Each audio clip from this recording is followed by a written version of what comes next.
go. And The button is hit for a celebratory therapy pod, really. after the shenanigans on Saturday, episode 39, series 2, Ladies Wot Pod. Before we launch into our celebratory, I'm not sure how you can have a celebratory therapy pod, but I think that's what's called. Given the match we had, yes, I think we can. Yeah. Let's just do the introductions for those who don't know who we are. I am Lis Saunders. I am chairman of the Saint Supporters Club. I am Chief Halo. Oh, I thought of another title, didn't I? I make up titles for myself. And I did think of it, I've forgotten it now. So, never mind. Chief Halo. Chief Halo. Fugitive media influencer. No, that's never happening. I should say that more of that later. And I live in sunny South Northamptonshire, where the weather is absolutely glorious. We've got sheets drying on the line even as I speak. It's beautiful here. And I do nothing of any value really, except mooshel around the place looking for people to help when I'm a Halo, not the rest of the time. Yes, and you are. I am Mrs. Claire Jones, and I live in the Fens, the beautiful Fens, where it's very sunny and very dry at the minute. So lots of sheep farmers moaning about the lack of water because there isn't any. Yeah. I am one of the club photographers at the Saints, Bedford Blues, and Loughborough Lightning. And I was very grateful for my hat, my red one, and my Factor 50 on Saturday because it was. Oh, good Lord! Yes. Yes. It was definitely a Factor 50 day for those of us who have any Celtic blood at all. Yes. Yeah. No, I had to. I've had a player request. Doesn't happen very often. So yes, a message from Mr. Tom Carr while we're broadcasting. So we had a bit of a weekend, didn't we? But let's go chronological, shall we? Let's go back to Tuesday. Back to Tuesday when we went to training. But the first bit of Tuesday was the announcement of the signing of James Pater, the Slim Reaper, who we've seen him play. We think he's pretty good, and all reports are that he's the real deal. So we're really glad he's staying with us. Come through the academy. Comes from Shelford, doesn't he? Same as Hutch. He's a Hutch. Yeah, he's a Shelford. He's a peacock. Yeah. So well done. Congratulations to James, and we are really pleased to have him. Yes. And then we went to training. We did go to training. What I would say as an aside, I did talk to James about his contract in the changing room after the game on Saturday, and he's really chuffed. He's really chuffed to be with us. So well done, James. Aim for the hat. And I was going to say, make no mistake, other clubs were interested, so he's chosen to stay with us, which is good. Really good. And it's not a surprise that other clubs are interested because he's a very talented young man. So Yeah. Well done, the Slim Reaper. What a nickname. Anyway, sorry, training. Yes, training. So it was sunny but cold. Very icy. It was a bit odd, wasn't it? When the sun went in, it was like, that's a bit nippy. It's very Baltic, but yeah. And the backs were out first, weren't they? Well, yes, because normally the forwards try and get out first to persuade Jason Civil and Ben Rhodes that they should be allowed to play football. Which usually they're not. Rubbish. Yeah. Yeah. But the backs were out early because I'd arrived ridiculously early because the A14 for once wasn't a car park. And so I was thinking, oh, good, I've got a few minutes to, just sit and do nothing really, empty my brain. And then all of a sudden, loads of backs appeared. It's like, what's going on here? Yeah. Yeah. Including One Tommy Freeman. Oh, yes. Yeah, who wanted you to take photographs of him grinning? Well, he was trying two things out, which Kev rather pointedly said, "Oh, you won't remember them the first time round." And so the first thing he was trying out was one of those nose strips that they all used to wear in the early noughties. To open your nostrils and stop you snoring. Nostrils and get the O2 in easier. So he was trying one of those out. But the second one, when we talked about this, ironically, only a couple of weeks ago, because he doesn't normally wear one, was he wanted me to take photographs of him wearing his OPRO gum shield, mouthguard. So, okay, yeah. And then he grinned in the distance. He grinned broadly at me. So I took a photo. And it was only, I thought, this doesn't look quite right. And it was only when I looked at it more closely later, he wasn't wearing it. So that wouldn't have really helped him. It was in his only pocket. Freemo. Oh, we love him. We do love him to bits. We do love him. Yeah. So yes. So our assessment of training before, and we said this before the match, ladies and gentlemen, not after, was I have never seen it run at such a fast pace. Yeah. It was lightning quick. Ferocious. Yeah. And the Wanderers, so that's the guys in bibs. Actually, there are so many bibs, I can't say that, because there are bibs that represent all sorts of different things. But anyway, all sorts of stuff. Yeah. The guys that were playing the opposition, who don't, that's the weird thing. They're not always wearing bibs. Anyway, so I don't know why I said that. The guys who were playing the opposition to Saturday's first 23 were absolutely hammering it. They were going in hard, and the backs in particular. But actually, we need to shout out to Josh Kemeny and Tom Lockett, who were interchanging beautifully, and one Mr. Sammy Graham. My God. Yeah. But the pace of it was just extraordinary. Yeah. Fun to watch, though. Yeah. And Radders rightly was giving him a grilling over defence, which, well, not sure what happened. Yeah. So and then suddenly we had a horde of school kids on the other side of the fence. Didn't the noise go up? They weren't even that noise. I think it's the pitch of their voices that made it so they're all happily. Henry Pollock was mainly what was. It was like Minions. JJ, Minions arrived. Yes. So the Minions arrived on the other side of the fence, and we wondered what they were doing there. And then the CEO arrived. And this was all part of the Green Week leading up to the Green game on Saturday. And they were doing some litter picking. And the CEO was there with her litter thing. A litter thing. Tongs thing, yes. Yeah. Yes, off up the top. Yes. Yes. But so yes, it was quite a relief when they left, because our ears stopped ringing when they left. Yes. Bless them. So, what else was that? We didn't get much, really, gossip-wise. No, I did my sitting on the fishing stool thing, because they were, unlike, they weren't doing what they call units, which is where they do really technical, detailed, line-out, scrum type stuff. They did a bit of scrummaging. But not much. They were straight into doing what they call rugby.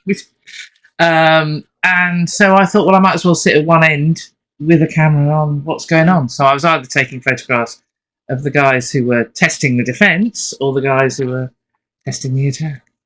So, yeah, but it's fun to do. It was fun. It was fun to do. Right, and that moves us then... on Thursday, just so we know, they were in the stadium. They had played on the pitch. The hallowed turf, very unusual, but the hallowed turf is looking amazing. Well, when you think what it was like for that under-20s game earlier in the year, when it was how he's rescued it, I have no idea. Hippos would have been happy with that, so it's quite remarkable that they've been able to bring it round. Yes, so they had to run out on Thursday on the pitch, and then it brought us round to Saturday, where and funny enough, I had a chat with our refereeing team about the pitch. I forgot to mention that when we were talking. Did you? Oh yeah. Did you? Yeah. I had an apology from our referee on Saturday. Did you? For what? He walked past me without saying hello, and I went, "Well, don't say hello then." He came back and said, "I'm so terribly sorry. I was deep in conversation. Hello, how are you? Are you well?" I said, "Yes, I am. Thank you very much." How very dare you? Yes. Mr. Luke Pearce, and of course in the assistant referees world we had the previous week's referee Adam Leal. But the fourth official was one James Clark, who is a regular to the Gardens. In fact, I saw James only a few weeks ago at Worcester when I did that Worcester game because he was one of the ARs there. But it was he that I talked about the pitch because he asked me how I was having fallen off my fishing stool because he'd forgotten at the Wales game because he'd forgotten to ask me when he saw me at Worcester. Oh. And I said, well, I'm fine, and I was at the time. And he said, but look at the pitch. He said the pitch after that game was a mess. And he said we all love refereeing here because this pitch is by far the best pitch in the Premiership. So there you go. Even the referees like it. Yeah. And the lovely James. The referees are loving their gallery of photos because they've got to have that's really good. It is very good. Well, it's, they don't. It's not often they have their photo taken, but they've got a sort of record of how they got on. Only when they have to be refereeing a Saints or Bedford Blues or Lightning game. Anyway. So we had amazing weather, and you were busy with the hordes of munchkins. Yes, it was the God, what's it called? The Defender Rising Stars Cup, which under 12s. So we did the under 11s earlier in the season. The under 11s and under 12s tournaments. The winner of the tournament, and they have one at each ground. I learned that I always wondered how this worked. The one that replaced the one that used to happen at Wasps now happens at Moseley. Oh, okay. Otherwise, that Midlands area doesn't get a tournament. It would be, yeah. So it now happens at Moseley. How do I know that? Because the tog who was working for Land Rover was telling me what he has to cover. Yes, so they get to go and represent Northampton Saints on finals day, and they walk around the pitch at half time, if you remember. But the Saints actually put on a boys and a girls tournament. So there was which is excellent. So there was the under 12 girls, and they were from 4 clubs. So well done to these clubs: Buckingham, ONs, and you could tell they were ONs because several of the girls have painted ONs down their legs. Bugbrook Badgers and Bedford Blues, and the Bedford Blues team looked particularly well coached. They were playing some really lovely stuff. So I only stayed for one round of games. I think they did a little bit of a round robin with the 4 games, and I went back to the 25 teams that were in the boys. And we say 25 teams. It's because some clubs are desperate to get to finals day. They will literally take their under 11s and under 12s all over the country in order to get to finals day at Twickenham. Those poor kids. Yes. So I think the team that won this week was North Walsham, who, of course, in Leicester Tigers area. Yeah. Okay. They beat Bedford Blues in the final. Mm. And well done, North Walsham. And it was I think it was a 1-1 draw in the final, and they went through all the rules of working out who's won, and it was who scored first in the final. Good grief! Yeah, it does get yeah. So well done to everybody concerned, but it did mean I had a lot of photos to wade my way through. So the weather was glorious. We noticed that the village got very full very quickly as soon as the gates opened. It was quite hard to work your way through there. I kept finding people who needed help. It was I know. You were just so busy. Just so busy. I was. Non-stop. Ushering people into hospitality. All sorts. I was doing all sorts, helping people. I think there were a lot of people there who didn't know the ground, because there were some visiting touring sides and all the under 12s and their parents, and so it was good. A lot of new visitors. And we saw two young girls, didn't we, who just went completely to pieces, really, is the only description of it before the Henry game. does his walkabout. Henry does his walkabout. He has his headphones in, and you can see he's walking around the pitch. Finn does something similar, but you can understand Finn because he's working out where the wind is and kicks and all the rest of it. But Henry has his routine where he walks around the pitch, and as he came off, you and I just happened to be talking to the tunnel team at the time, and there he is, and these two girls. Well, bless them. Can we have a photo? Can we have a photograph? Yes, he said. Really little voices, Henry, can we have a selfie? And they got their selfie, and my God, they melted. They did. It was so they stayed cool till he disappeared down the tunnel, and then they just went all girly and it was awesome. It was awesome. The delight that they had. Well, we couldn't help but smile. It was lovely to see. So well done, Henry, and well done to the girls. So what else was going on before the game? We had the two influencers, didn't we? Yeah, who were a lovely pair, who were trying to work out where they were allowed to go. Bless. And the answer was you can go on the AstroTurf because they got the blue bibs. You can go on the AstroTurf, but you can't go on the pitch, said Liz pointedly. Yes. Yeah. And there was a brief discussion about whether or not I wanted to be an influencer. But I passed on that. I still don't want to be an influencer. People might blame me then for stuff. Yeah. So I don't think that's my future, being an influencer. This is pod, you see. Yeah. The rise of the influencer at games has been considerable this season. Yeah.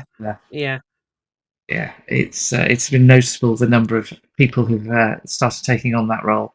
And to be fair, the two lads concerned who were talking to a lot of the touring teams and the under 12s. Yes, they were. So they were mixing it with the young people, which was brilliant.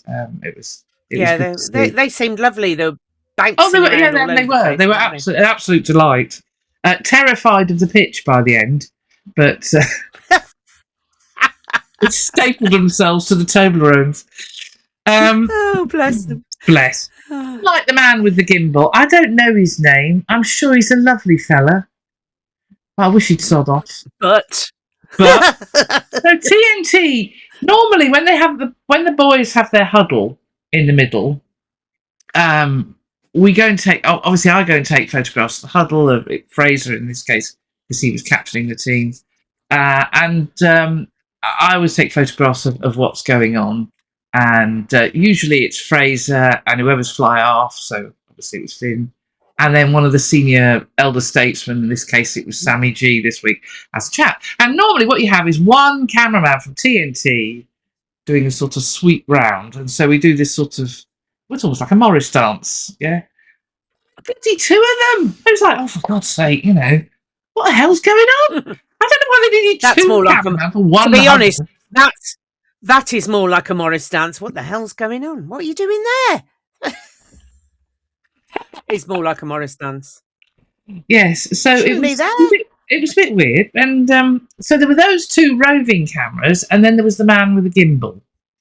And I know Dave Rogers, our old friend Dave Rogers from Getty, who's a long-time Saints supporter and a brilliant photographer. He and the man with the gimbal do not get on. Oh dear! Oh dear! And on Saturday he was particularly in the way. He managed to get in the way of Fremo's try for me, and I know he got in a way of Dave for a few things as well. So yeah, we all sigh deeply when TNT decide to have the man with the gimbal. The weather was actually quite challenging, and it was so we were shooting into the sun, and we'll talk more about the sun when we come to talk about the second half. We were shooting into the sun in the first half, which means everyone gets this sort of halo effect, and then you've got heavy shadow and then bright sunlight, and yeah, it's really, really hard work, and it makes it look, and it's not helped by the day fire. Was it my imagination that the day fireworks? They were a bit of a damp squib this week. There was no colour to them. Well, I think, there wouldn't be because of the bright sunshine. I mean, there was even even more pointless. Yeah, I mean, it was more pointless. It was all a bit weird, but anyway. Yeah. So yeah, the weather was a bit challenging. It was, but we had other news, didn't we? So we had our friend Claire, who presented a beautiful, I think it's a king size quilt that she's been making for 2 years. She presented that to the foundation on Saturday, and I think they're going to raffle it off or use it somehow to raise funds. And I saw pictures of it. Have a look on the foundation's social media, whatever, pictures of it. It's absolutely, the amount of work that's gone into Amazing work, Claire. Well done. Well done, Claire. Top work. Really and good. Sorry, I was a complete, to everybody who came to say hello to me, sorry I was a complete space cadet, but 3 hours of under 12s will do that to anybody. The under 12s are done for you, haven't they? They're done for you. Done for you. Yes. And we have no baked goods to report on because Richard couldn't find me, and you turned down his offer of a brownie. So yes, I did. But Mr. Robinson kept our end up. He was enjoying the brownies. Yeah, he ate them on our behalf. He did. He's doing sterling work, and Richard reassured us that don't worry, they will get eaten, and I'm sure they were. Sure they will. Yeah. Yes, but it was lovely to see everybody. There were all sorts of people coming to say hello. It's just that I was not with it. Somewhere else entirely. Yes, loads of people. Yes, it was obviously the match that everybody had decided that was the match that they were going to go to. So I saw people I haven't seen in ages come over and say hello. And of course, because we played downhill in the first half, I had to give the sad news that we were playing, quote, the wrong way round. The wrong way. Yes. That's everybody, we can't always win the toss. You can tell that we hadn't well off the top because we kicked off. Yeah. Yeah. That's obviously what went wrong. We were playing the wrong way. We did get a pile of balls, though. So no, Ben is back on form on the ball, and that's why in the end the result went our way because the pile of balls, Yeah, yeah. I went for a walk. I went for several walks. Did a whole lap of the pitch. Well, no, I didn't actually. I went down and it was too sunny, and came back up the shady end to walk past you twice. But, yes, the first half I was lightly broiled. It was very, very warm. Yeah. So, should we talk about the game? Let's get the game out the way, and then we're going to our rants and Dave on the sofa moments. Oh my God, Dave! Yes, Dave, have a rest, love. Anyway, yes. So the game was played at a million miles an hour. The game happened. The game happened. Squeak well, to the win. First try was beautifully worked. Oh, it was. The first try was beautifully worked. The try celebration was perfect for the man with the gimbal. And actual fact ended up, I think I got the match graphic and Dave got the match report photo because it's Finn doing his weird fishing impression. Anyway, I don't know what diving impression. I have no idea what was going on there. I'm not a young person. I just take photographs of young people. So that was beautifully worked. And then they went up the other end and scored. And I was thinking, it's going to be one of those games. It's just going to be one of those games. And we went into what we, you would have thought was a reasonably comfortable lead of 21-7. Yeah. You thought, well, yeah, okay, they've woken up a bit. Fremo was, playing well. Was Fremo things. He was doing Fremo things. It seemed comfortable. We seemed in control. going into well, we managed to get up to 26-14, I think. Well, we actually, there's a couple of things we need to clear up, because there's a few people on social media who've been saying that Saints were denied 2 tries. They weren't. Yeah, they weren't. They were no. They happened in front of me. We do also have to mention my dear friend Sylvie, who I was sat next to for other reasons, which we'll get onto in a second. Yes. I felt really sorry for Sylvie, because she got a beautiful, she was lined up brilliantly for Manny's, what it turned out wasn't a try, because he'd lost control of the ball, ladies and gentlemen. There was separation between his forearm and the ball. Separation. So that's a knock on. And Josh Kemeny did not score in front of me. Even if basically the Bath player and he got the ball down exactly the same time. Yeah, you can see it in my photos. I'm not going to rule it out now, but it wasn't a try. It wasn't a try. They were right, absolutely, to check it, as they did with Tom Pearson against Saracens. They were absolutely right to check it, but no, it was not a try. So, and I said it almost, when Henry started celebrating. You're not going to get that one, and they didn't. Rightly so.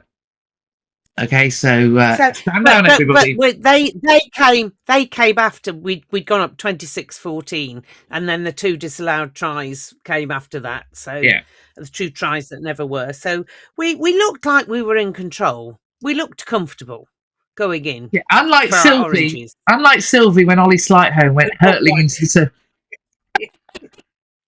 the. Yeah. So I looked round and I thought, and all I said was, "Your turn."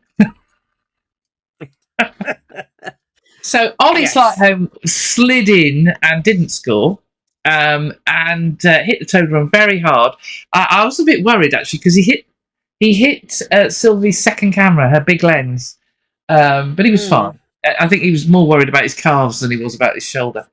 And Sylvie was actually fine. She didn't move an inch, ladies and gentlemen. Her fishing stool was absolutely fine. But well done to Liz Tyler, who clearly was concerned, because literally 10 seconds later, I get a message on my phone going, "Are you okay?"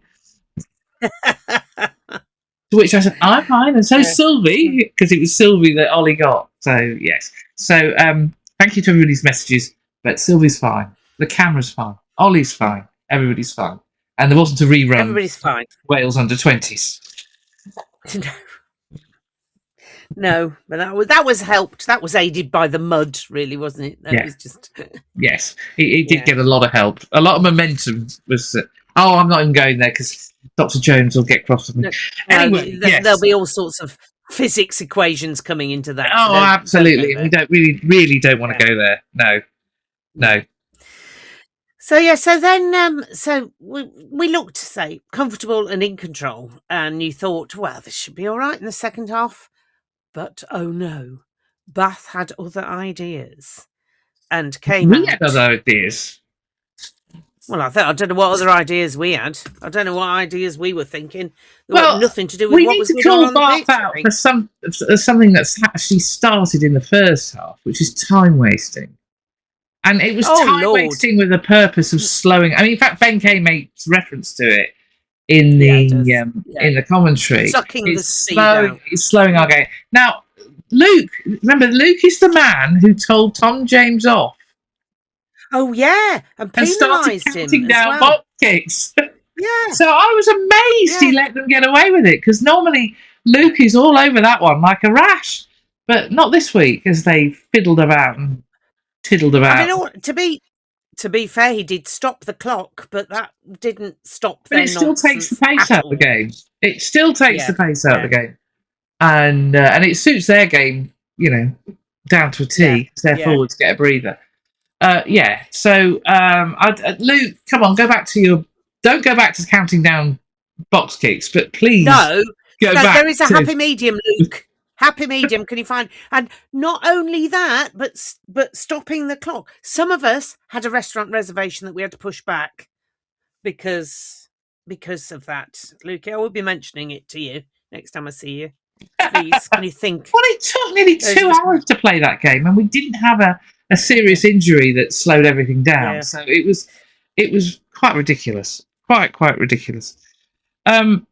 Yes, so it all got a bit squeaky bum in the second half. We just fell off everything. It was there were some highlights though. There were. JJ, the cameo. I hope JJ's fine. I don't. He obviously took a bang, but JJ really hoofs the ball downfield. That was brilliant. And then, the first thing that happened was he flattened Tom de Banville. Huge cheers, perfectly legal. Timing of the tackle, absolutely spot on. Fantastic. Yeah.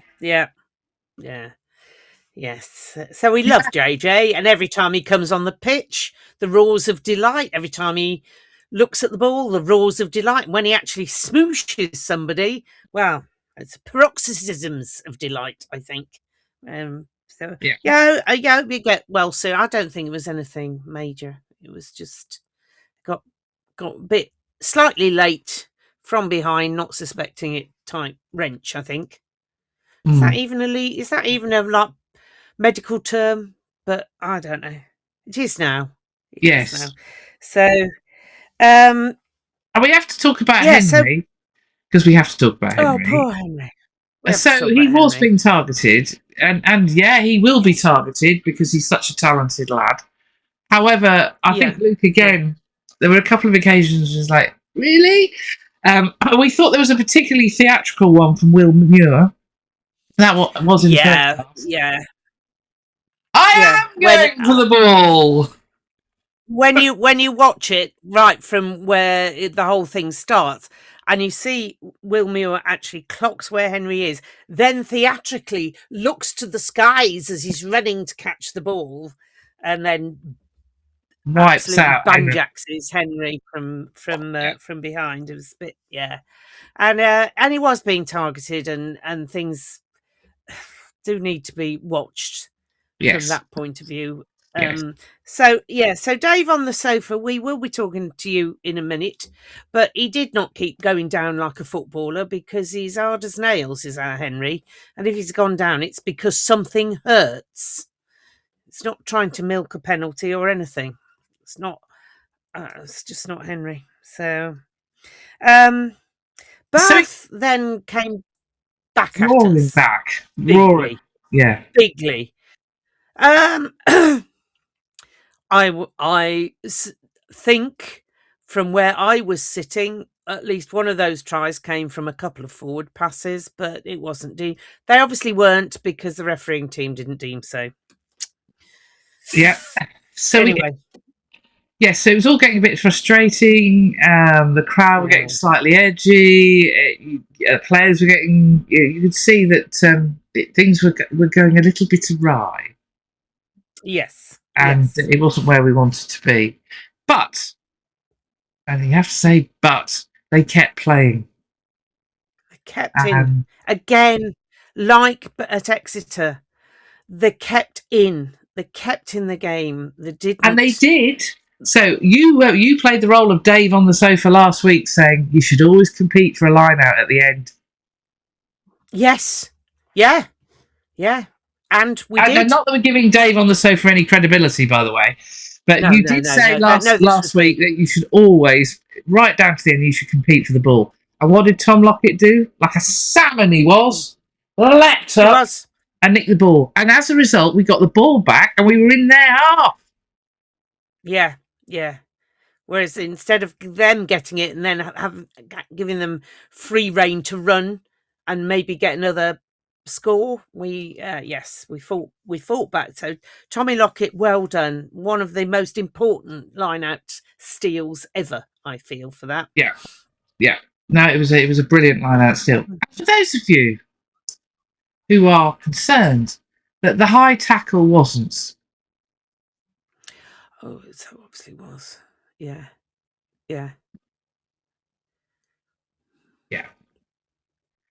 I'm afraid he smushed him.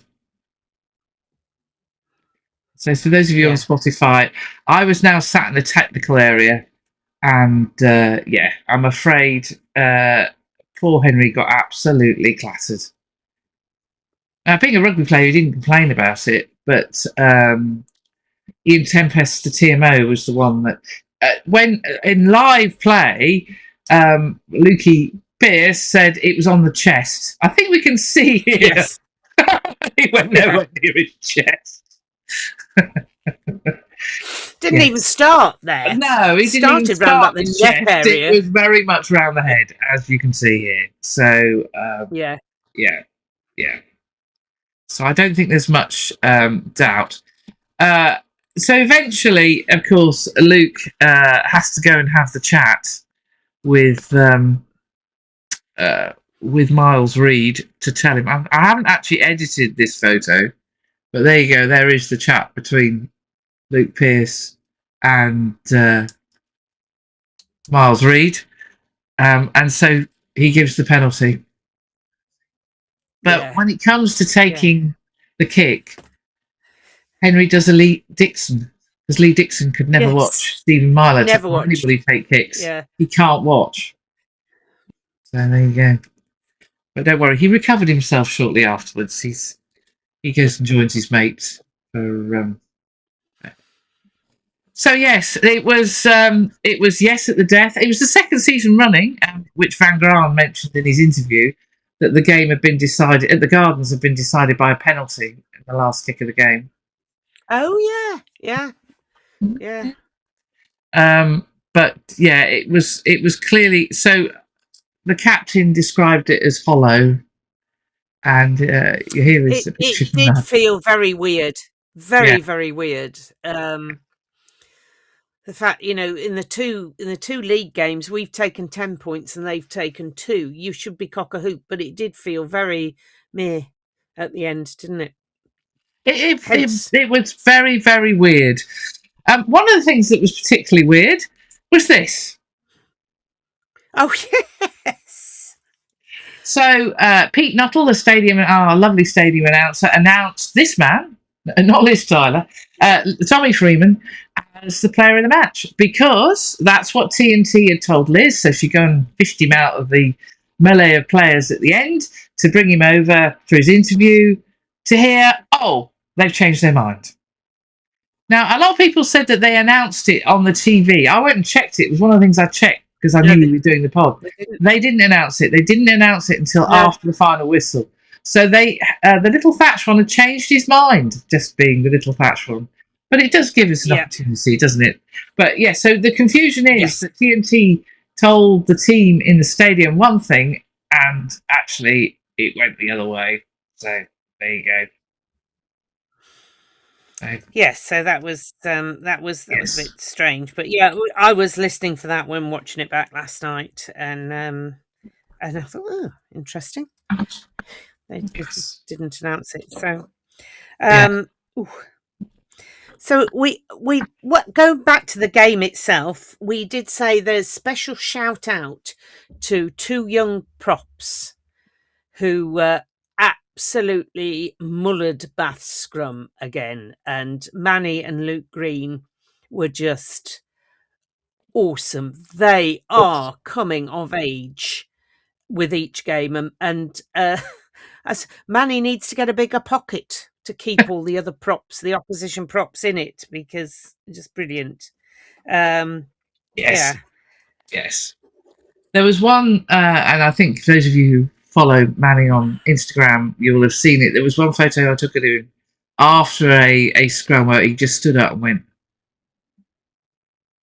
enjoyed that one. As he mangled his opposite number into the ground. So well done to those two. And Luke Green was doing sterling work on his side as well, so it was brilliant, really. And a shout out to Cleopatra, who'd been going on a great run. I hope whatever happened, because he was in agony. You don't see a rugby player do that unless it really hurt. But I hope you're okay, Cleopas, and you've got an extra week.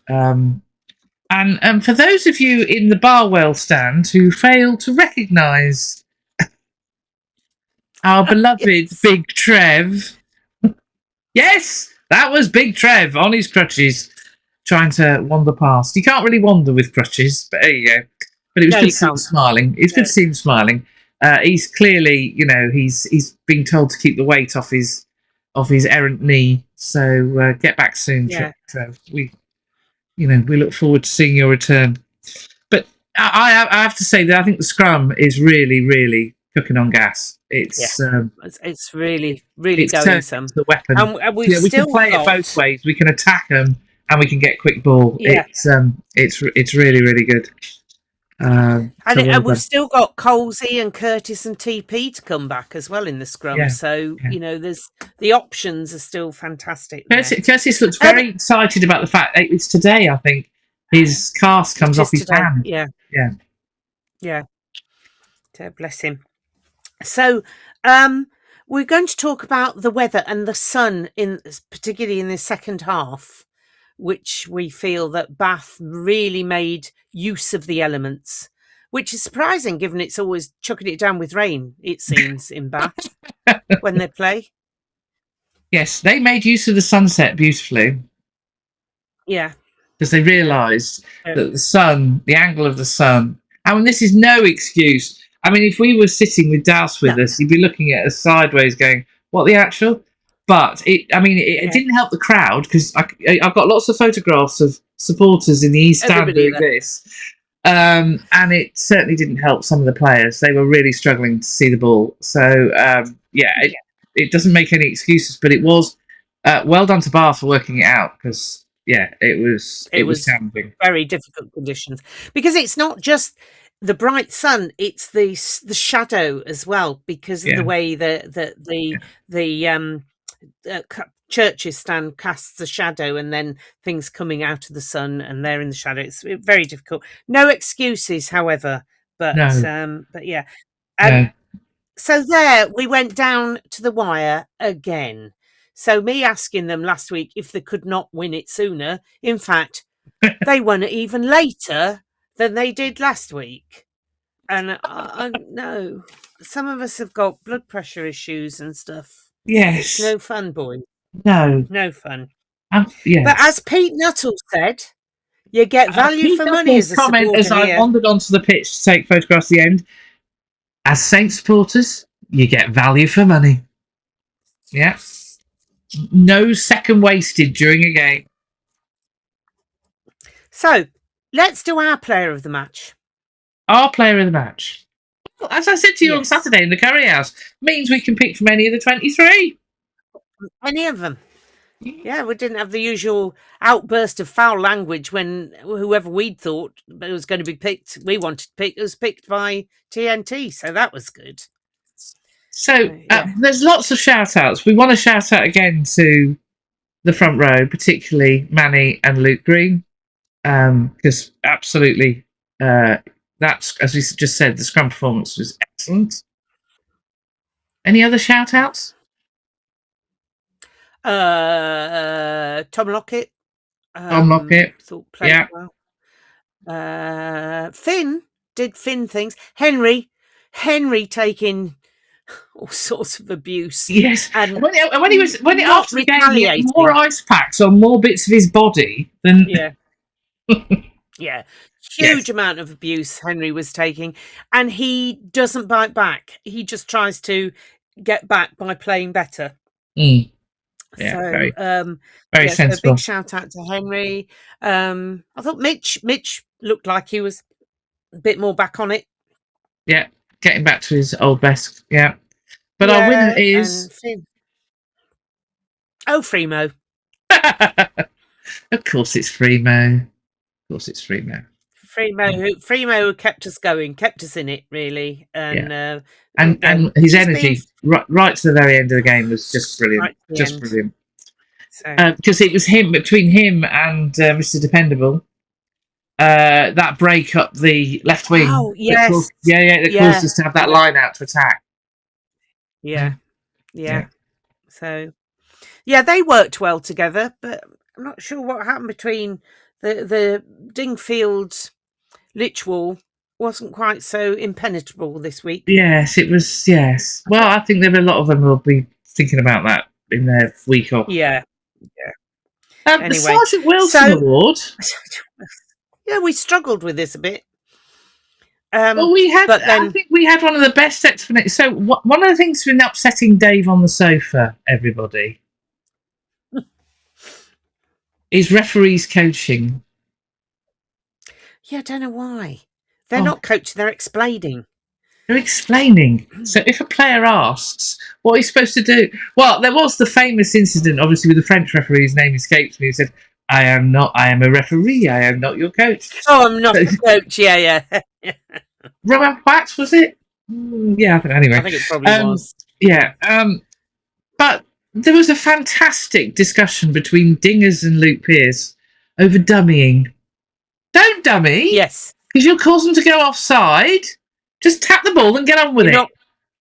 You're not to lure them offside. So does that mean we can't move? No, you can move, you just can't dummy. And it was just an interesting conversation while Dingers was trying to work out, well, what do the forwards do when that's happening anyway? I don't know. It's not something that Dingers really worries about, is it?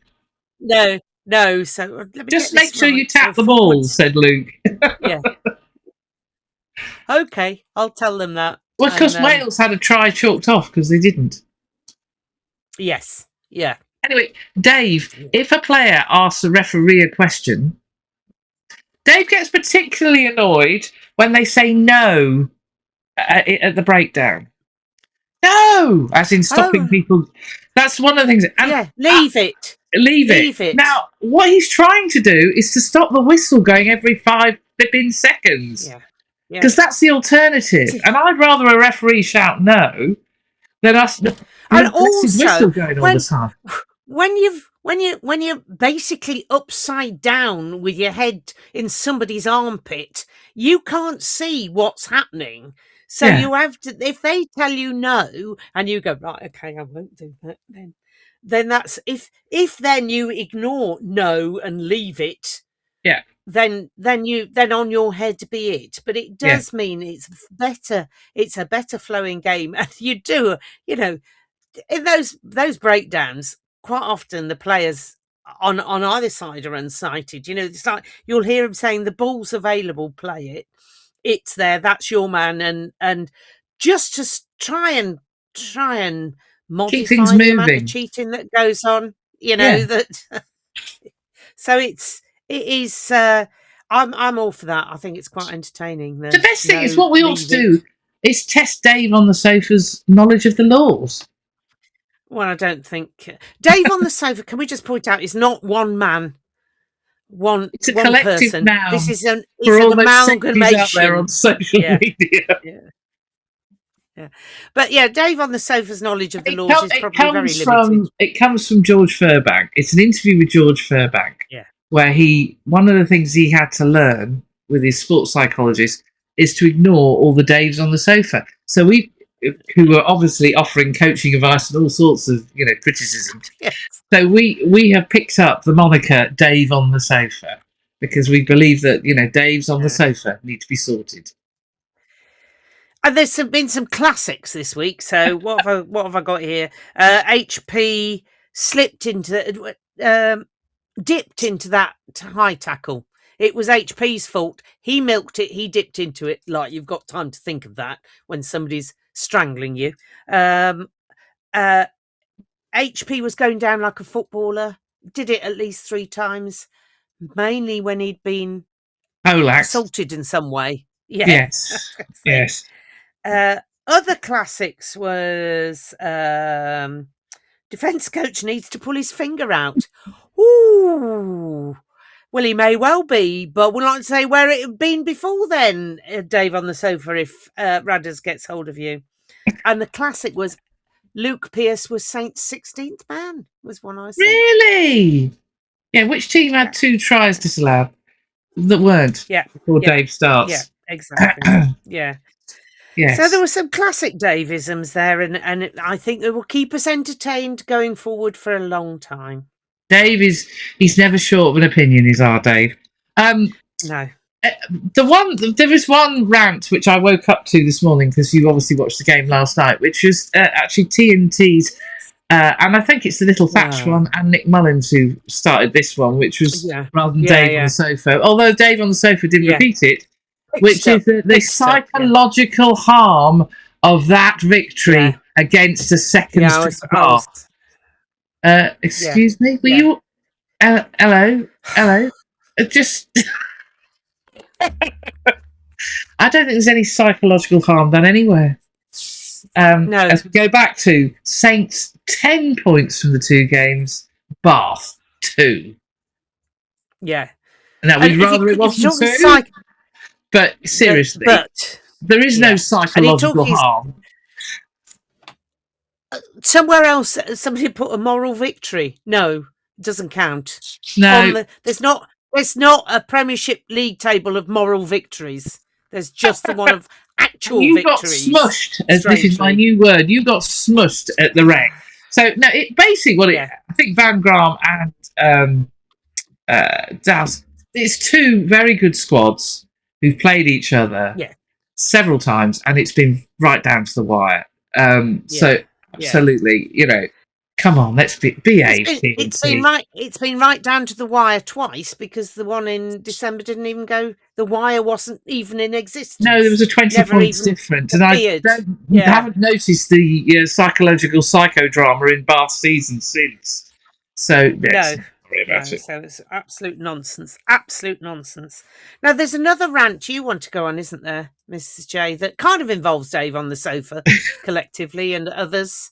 So just take the floor. Just take it away. Come on, everybody. We have 4 rounds to go in the Gallagher PREM regular season. Stop asking about tickets for the final. Stop asking about sodding buses for the final. We've got 4 games to go in the regular season. And then, if we get into the top 4, and yes, if we stop the IT department betting on that, there is a chance that we might get into the top 4. Yeah. If and when we've got a semi-final to play before we get anywhere near HQ. Yeah. Chickens, we shall not count. Yeah, we don't do chickens. We do sheep. Chickens. We don't do chickens. We've got Leicester. We've got Bristol, and we all know the fun and games. I mean, Elliot can't wait to meet Genge again.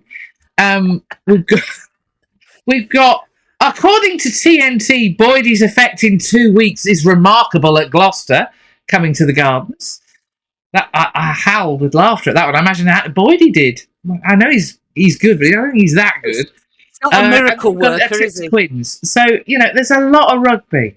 There is a lot of rugby between now and what might happen. Yes, but let's, as you say, no chickens, please. Chickens. No counting. No counting. Yeah. And if we do get there, then these things will all happen. They do. It's like Dave on the sofa thinking, "Oh bloody hell, they've forgotten to organise the buses."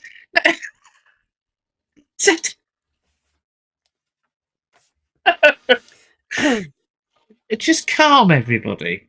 Calm. Yeah. So let's enjoy the ride while it's happening.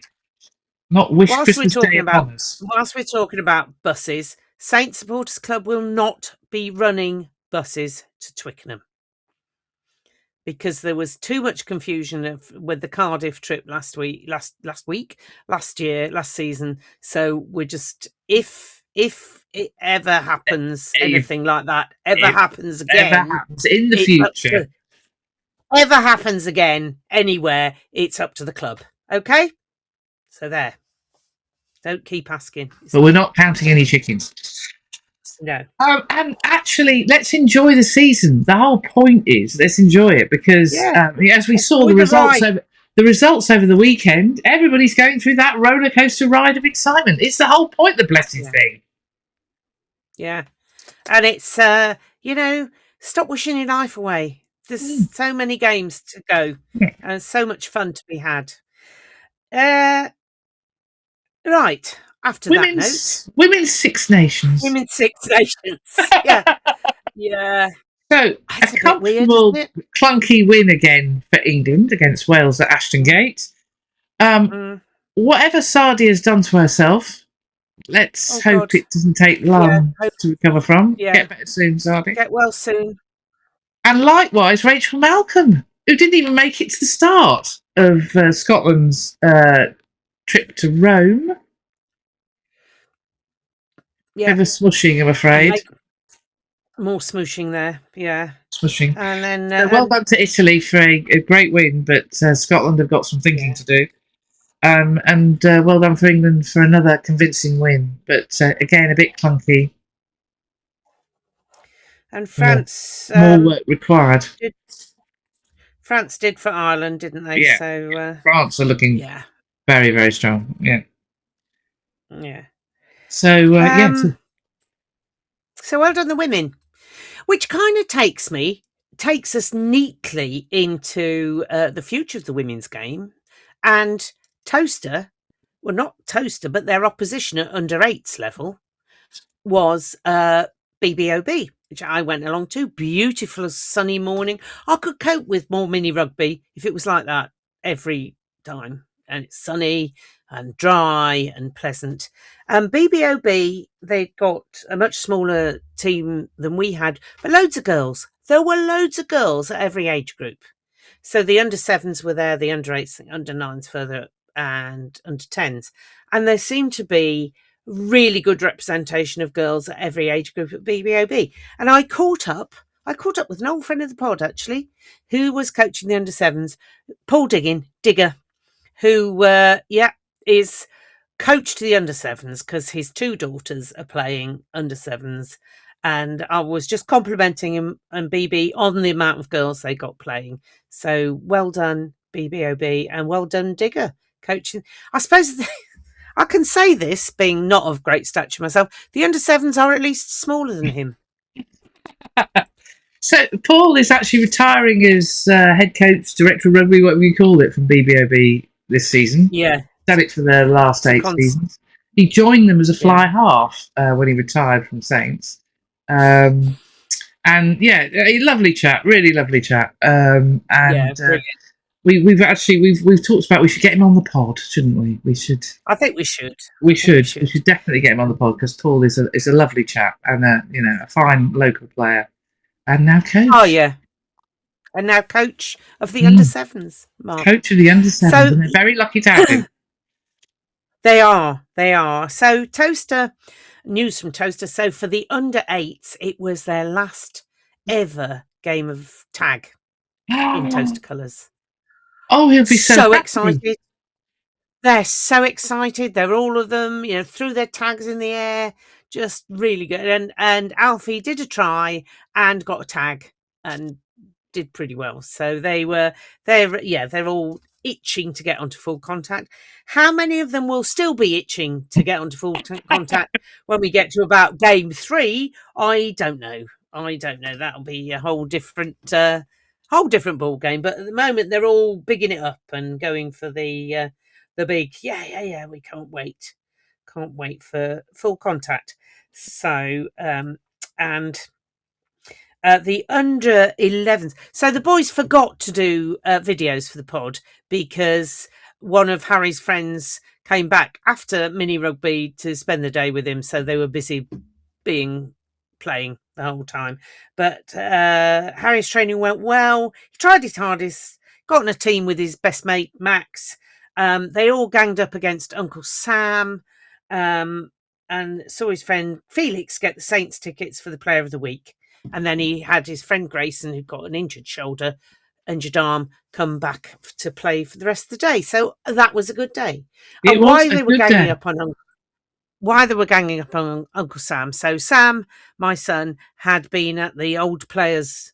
I mean, I find it depressing that I've got a son that can be in an old player's lunch, to be honest. But there you go. Apparently this is what happened. And he turned up to retrieve his car on Sunday morning, and these 3 under 11s were questioning about whether it's true that he used to play with Courtney, and and then Courtney went on to be this superstar, and what happened to Uncle Sam. So Uncle Sam said I was just being bullied by the 10-year-olds. And he actually sent his sister a photograph of the programme where he starts for East Midlands under 18s with Courtney and James Cannon actually in the team. And Will Chudley on the bench. Will Chudley on the bench. Chudders. Yeah. Hey? So Chudders on the bench. So that was toes. And I think that was the end of season. They've got a day with a bouncy castle and all that shizzle. I won't be going unless I can possibly help it. I don't. It's not my place. There's a lot of excited children. Oh no, so, we had that on Saturday. Yeah. So so onward to next season. Under 9s and under 12s. Good grief. I did feel sorry for the players at the end of the game when they're trying to get back to the North changing room. This sea of 12-year-olds. That would have been tough. I think this is the double-edged sword of the Henry effect is that the players are starting to get mobbed. Yeah. And if it's not controlled, we will lose that access to the players. Yeah, because they're already having to put extra stewards on the gate where the players come in, just so they can get out of their cars. Give them, please, ask the kids to give them some space and give them some respect and speak to them with respect as well. Not, oh, you Pollock. They'll get a lot more if they're a little more polite, please.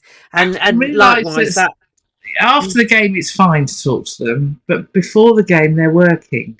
They are when they're milling around the ground, then fine. But when they're on the pitch and they're running around and they're warming up, they're working. They're at work. So and they have to get into the zone. If they're constantly diverting to do stuff, it doesn't work. It might seem a bit hard, but I feel. I know there was some complaints again about people not walking around the pitch. A lot of them did walk around the pitch because I witnessed it, I was one of the. I ended up being not the first. I was one of the sort of mid-rank. There were a lot of people who were out there talking to folks after the game for an awfully long time, because the Shoe Army song. We haven't talked about the Shoe Army song. The Shoe Army. We haven't. No. Yeah, the Shoe Army song was very late after the game, so there were a lot of people who were milling about. We should talk about the Shoe Army song, shouldn't we? We should, yes. Yes. So the Shoe Army song, there was only one player on the bin, and there really could be only one player on the bin. It was Fremo. Yeah. It was Fremo. But those of you who watched the video... So... obviously, Lewis, Dean, and I was taking photographs. Lewis was filming it, videoing it. Look closely at what the director of rugby is doing to his shoe, because I nearly jumped a mile. Because before the lads really started singing, Dowse just hit his shoe incredibly hard, and this huge crack. And I was thinking, what the hell? And he gave his shoe. In fact, he gave his shoe loads. And there's at one point where you can see he almost like he nearly flung it across the room. Yes, there was a lot of effort that went into that Shoe Army song. And I think if you don't think that the coaches suffer from the same angst and frustrations that we do, you watch that video and see the frustration being taken out on the floor. But that poor shoe, that poor trainer went through hell. But it is, as I think, and I don't think Dowse would mind me saying, it is important that we celebrate our wins, and that song binds us together as a squad. And so, Fremo was exactly the right man to lead it, and everybody sang it with gusto. Yeah, they might all have felt a bit cross of themselves over what happened, but they sang it with gusto because it was a win. It was a win, and Bath. They have a talented squad. They have a big and talented squad. They've thrown a lot of money at that squad, so even if it's their second string, it's still people that other teams would have as their first string. Make no bones, they're talented. They did have a Scottish it wasn't. Isn't Chris Harris a British and Irish Lion? But he wasn't on the last tour. Yeah, he was on the tour before. No, but then we're not talking about the under-12s were sent out. No, it's not their academy wasn't wheeled out. It was. Well, there was one lad who was in the academy, the equivalent of James Pater. But seriously, I mean, we were. I think in the same way, Bigger went a bit over the top with our squad selection at the Rec. I think some folks went a bit over the top with our selection at our place. It just shows we've got very talented squads. And the academy lad, as we do with our academy, quite rightly, was brought on to give him the taste of the big games. He didn't start; he wasn't running the show, was he, or anything? So it was. I think when everybody's processed it and got through the frustration, the lads are all on a week off. A lot of them are going nice places. Some of them are going off to play golf in the Algarve, and others seem to be, actually, shout out before Fremo went anywhere, he had to go to London to support his young lady who was running the London Marathon. Yes. Yeah. So shout out to all those doing the London Marathon, Phil Guttridge and Mike, the wheelchair rugby. And Steve, everybody from the wheelchair rugby team who was doing it. Steve Montgomery's actually in the elite race now. He's that good. Oh, so, that's good. Yes, because he runs Mike and Phil weren't. They were hoping to finish by midnight, but well, they weren't the last because that was a lady who was at 75. So I think I'm sure they did really well, and shout out to everybody involved, everybody from Saints who was doing the London Marathon. Hats off to you all. I don't understand your mentality, but there you go. It's a hell of an achievement, and congratulations well done. To Absolutely you all. Well done. Yes. Absolutely. Another little shout out to a friend of the pod, to Debbie Vincent, who's got some medical stuff that she's going to have to deal with this week, and strength to you, Debbie. You'll be grand. You'll be grand. Keep going. Keep pedaling. Sending lots of love, and get well soon. And right, Saint Supporters Club stuff. We had a big meeting last week, and the news is that we will be launching the subscriptions, joining for next season sometime soon, and we think we're keeping the price the same. And we will be launching the Player of the Season voting. Will be going live very soon. So the club will be doing the Lightning one because we sponsor it rather than run it, and then we'll be running our own for the boys. So that will be up very soon. And I know JJ's going to get it. I know, because it's just going to look so stupid. Well, we were saying last week, and I think it's still the case. It's probably one of the most open. Yeah. Sets of breakthrough young and player of the season and the clubs awards that we've seen absolutely. Years. So because so many players have done so well, so it's exciting. Exciting. Absolutely. Exciting. We're still expecting some news of some signings. Yes. I think there's more to go. Not that we know. We don't know, so don't ask because we don't know. No, we don't know who they are, but we know there is still more to come. Yes. News of signings. Yes, we've no idea. So, try and Tuesday morning seems to be a popular time, but Tuesdays and Thursdays, except when it's Wednesday. And we did. It depends what else is going on. And we did think we're going to have another competition at the end of the season that is now, we thought was just a 2-way run-in between Crago and Hamish Spales, but now a late entrant to the Tash-Off is young Archie Appleby. Archie Appleby's rather interesting, yes, which I spoke to him. I said, I know it's you, Archie, when you approach. Yeah. So facial fungus going off all over the shop. Yeah. And more power to their elbow. Now, we didn't talk about the champ this week because Beffa didn't play. No. It was their rest week. So we But this week, my lord. Yep. So while the Saints lads were all on holiday, I did talk to Amena. Remember I mentioned Amena Cackasol's amazing salmon-like take I did talk to him at the end of 12 about that. Yes. He said, yes, thanks, Claire, but I injured myself. He injured himself. Yeah. Yeah, bless him. Anyway, so Bedford are at home this week. Bedford are at home to Chinner on Saturday. This afternoon, I'm off to do training. So I'll be doing tonight's training session. Jim Henry informed me that he won't be there. He's playing golf in Skegness. Oh, okay. If I was doing Tuesday's training session, he'd have been there because he's doing tomorrow. But he's off playing golf.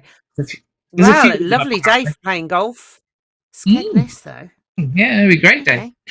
Yeah. It's hardly the Algarve, is it? There's some very nice golf courses up there.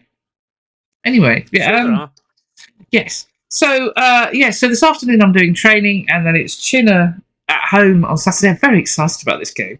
I don't know why particularly, because I think the champ is really exciting at the minute. So for those of you who want a fix of rugby, get yourself down to Goldington Road because it's belting. Definitely. I tell you, it's belting. And then I've got more stuff to do. And Taylor's Kitchen. And Taylor's Kitchen.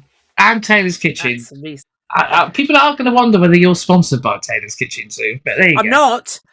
I thought we got away with it. Has your mother forgotten that we're podding? No, in fact, she emailed me last week to say, I know you're podding, so I won't disturb you now. I think it's probably somebody trying to sell loft insulation or something. So, do apologise. Whether they're going to. And who is it? Oh, we're all on tenterhooks who it is. No, they've not left a message, so it was either somebody claiming to be bank security or James from Loft Insulation. Well, there you go. None of which are real. None of which are real. No, they're not real. Yeah. So anyway, I think that unless anybody wants to, I think that's I can't think of anything else. I think we're done. Episode 39, series 2. Will the horses be happy? Yes. Horses 1 hour 11 minutes. Good. In fact, nearly 1 hour 12 minutes. Anyway, perfect. Anyway, so have a lovely week, ladies and gentlemen. Nearly run a marathon in that time. Have a lovely week, ladies and gentlemen. Have a lovely week off. Those who are having a week off, have a great week's training, Bedford. Go well on Saturday. I've got my own personal battle with granddaughter staying for the. I've got the cavalry coming to help out there. That'll be fun, and I will be watching the Twitter feed with interest. It'll be grand, and we will regroup, ready to go again. And we'll be watching the news from Bordeaux with great interest. Indeed. So, have a good one, everybody, and we will see you soon. Bye now. Bye.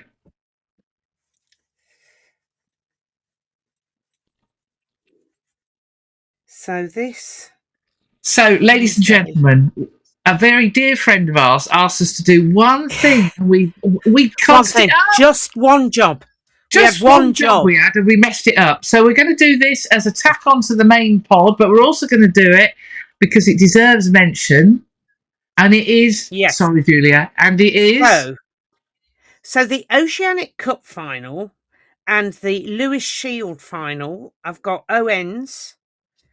I don't know who they're playing. Oh, Toaster. Oh, I should have known that, shouldn't I? Both of them. This Wednesday at Franklin's Gardens, and the kickoff is probably about 7:30. 6 o'clock. 6 o'clock. 6 o'clock in the evening. Of course. Not in the morning. 6 o'clock in the morning. No, evening at Franklin's Gardens. Toaster versus Owens. Lewis Shields. Yeah. And the following Wednesday, Owens play Old Scouts, also at Franklin's Gardens, in the Alliance Cup final. So Owens are just sweeping the board in getting to finals. So there we go. So so this Wednesday, get yourself down there, 6 o'clock, and the following Wednesday the same, I presume. Anyway. We at last did our job. Yeah, we did. Sorry about that, Julia. Right. Oops. Bye. Bye now.